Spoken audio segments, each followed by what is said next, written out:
Big boss 114 ದಿನಗಳ journey. So ನಾವು ನೋಡಿದ್ದು ಕಂಟೆಸ್ಟೆಂಟ್ಸ್ ಇರ್ತಾರೆ, ಸುದೀಪ್ ಅವರು ಪ್ರತಿ ವಾರ ಬರ್ತಾರೆ ಅನ್ನೋದು.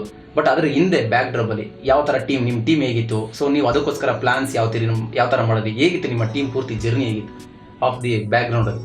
114 ದಿನಗಳ ಜರ್ನಿ, ಇದು ಜನರಿಗೆ ಕಾಣಿಸೋ ಜರ್ನಿ. 114 ದಿನಗಳ ಪ್ರಯಾಣ ಅನ್ನೋದು ಜನರಿಗೆ ಕಾಣಿಸೋ ಪ್ರಯಾಣ.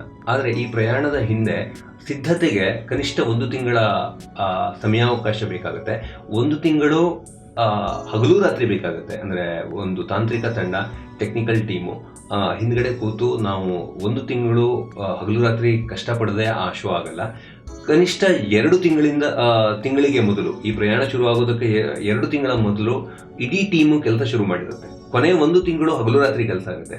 ಶೋ ಶುರು ಆದಮೇಲೆ, ಒಂದ್ಸಾರಿ ರೋಲ್ ಆದಮೇಲೆ ಅದು ಕಟ್ ಮಾಡುವ ಪ್ರಸಂಗವೇ ಇಲ್ಲ. ಹಾಗಾಗಿ ಏನಾಗುತ್ತೆ, ಇಡೀ ಶೋ 114 ದಿನಗಳ ಕಾಲ ರೋಲ್ ಆಗ್ತಾನೆ ಇರುತ್ತೆ. ಆಕ್ಷನ್ ಮೇಲೆ ಕಟ್ ಆಗಿದ್ದು ಸುದೀಪ್ ಅವರು ಕೀರ್ತಿ ಅವರನ್ನ ಮತ್ತು ಪ್ರಥಮ ಅವರನ್ನ ಹೊರಗಡೆ ಕರ್ಕೊಂಡು ಹೋದ್ಮೇಲೆ. ಸೊ 114 ದಿನಗಳು ನಾನ್ ಸ್ಟಾಪ್ ಅದು ರೋಲ್ ಆಗುವಾಗ ಆ ಪ್ರೆಷರು ಇಡೀ ತಂಡಕ್ಕಿರುತ್ತೆ. ಸೊ 114 ದಿನ ಜರ್ನಿ ಪ್ರಯಾಣಕ್ಕೆ, ಅದಕ್ಕೂ ಮೊದಲು 30 ದಿನ ಅದರ ತಯಾರಿಗೆ, 144 ದಿನ. ಸೊ ಸುಮಾರು 150 ದಿನಗಳ ಪ್ರಯಾಣ ಇದು ಟೆಕ್ನಿಕಲ್ ತಂಡಕ್ಕೆ. ಯಾಕೆಂದ್ರೆ 150 ದಿನಗಳ ಪ್ರಯಾಣ ಇಲ್ಲದೆ ಹೋದ್ರೆ ಈ 114 ದಿನಗಳು ಜನ ಎಂಜಾಯ್ ಮಾಡ್ಕೊಂಡು ನೋಡೋದು ಸಾಧ್ಯ ಆಗ್ತಿರ್ಲಿಲ್ಲ. ಅಂಡ್ ಈ 150 ದಿನಗಳಲ್ಲಿ ತಂಡದವರು ಯಾರು ಹಬ್ಬ ಆಚರಿಸಿಲ್ಲ. ದೀಪಾವಳಿ ಬಂತು, ಗಣೇಶ ಚೌತಿ ಬಂತು, ದಸರಾ ಬಂತು, ಹೊಸ ವರ್ಷ ಬಂತು, ಸಂಕ್ರಾಂತಿ ಬಂತು.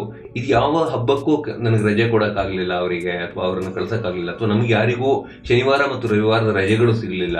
ಸೊ ಈ ರೀತಿ ಒಂದು ತಂಡ ಹಗಲು ರಾತ್ರಿ ಯಾವುದೇ ರಜೆ ಅಥವಾ ಯಾವುದೇ ಕಂಫರ್ಟ್ಗಳನ್ನ ಎಕ್ಸ್ಪೆಕ್ಟ್ ಮಾಡದೆ ಈ ಶೋದಲ್ಲಿ ಕೆಲಸ ಮಾಡಬೇಕಾಗತ್ತೆ.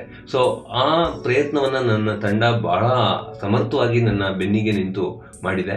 ಅದಕ್ಕೆ ನಾನು ಬಹಳ ಸಂಭ್ರಮ ಪಡ್ತೀನಿ. ಆ ತಂಡವನ್ನ ಕಂಗ್ರ್ಯಾಚುಲೇಟ್ ಮಾಡೋದಕ್ಕೆ ಇಷ್ಟಪಡ್ತೀನಿ. ಮತ್ತು ಇದು ಹೆಚ್ಚು ಜನರಿಗೆ ಗೊತ್ತಿಲ್ಲ. ಏನು ಕ್ಯಾಮ್ರಾ ಹಾಕ್ತೀವಿ, ಅಲ್ಲಿ ಕಂಟೆಸ್ಟೆಂಟ್ಗಳು ಇರ್ತಾರೆ, ಅದು ರೋಲ್ ಆಗುತ್ತೆ ಅಂತ ಅಂದ್ಕೊಂಡ್ಬಿಟ್ರೆ ಅದು ತಪ್ಪು. ನಿಜವಾಗ ಅದರ ಹಿಂದ್ಗಡೆ 300 ಜನರ ತಂಡ ಕೆಲಸ ಮಾಡುತ್ತೆ. ಅದರಲ್ಲೂ ಕೋರ್ ಟೀಮ್ ಏನಿದೆ, ಆ ಕೋರ್ ಟೀಮಿಗೆ ನಿಜವಾಗೂ ರಜೆಗಳಿರಲ್ಲ. ಹೆಚ್ಚಿನ ಸಂದರ್ಭಗಳಲ್ಲಿ ಮನೆಯಲ್ಲಿ ಏನೋ ಆಗ್ತಾ ಇದ್ರೆ ನಿದ್ದೆ ಇರಲ್ಲ. ಸೊ ಇದು ಒಂದು ಕಂಟಿನ್ಯೂಯಸ್ ಎಫರ್ಟ್ ಆಗಿರುತ್ತೆ. ಸೊ ಬೇರೆ ಶೋಗಳಿಗಿಂತ ಹೆಚ್ಚು ಡಿಮ್ಯಾಂಡಿಂಗ್ ಆದ ಶೋ ಇದು ಟೆಕ್ನಿಕಲ್ ತಂಡಕ್ಕೆ ಅಂತ ಹೇಳಕ್ಕೆ ಇಷ್ಟಪಡ್ತೀನಿ. ಹಾಯ್, ಎಲ್ಲ ಸ್ಯಾಂಡಲ್ವುಡ್ ಮೂವೀಸ್ ಅಪ್ಡೇಟ್ಸ್ಗೆ ಪ್ಲಸ್ ನನ್ನ ಮೂವೀಸ್ ಅಪ್ಡೇಟ್ಸ್ಗೆ ಪ್ಲೀಸ್ ಎಲ್ಲರೂ ನೋಡ್ತಾ ಇರಿ ಫಿಲ್ಮಿ ಬೀಟ್. ಆ್ಯಂಡ್ ದಯವಿಟ್ಟು ಸಬ್ಸ್ಕ್ರೈಬ್ ಮಾಡಿ.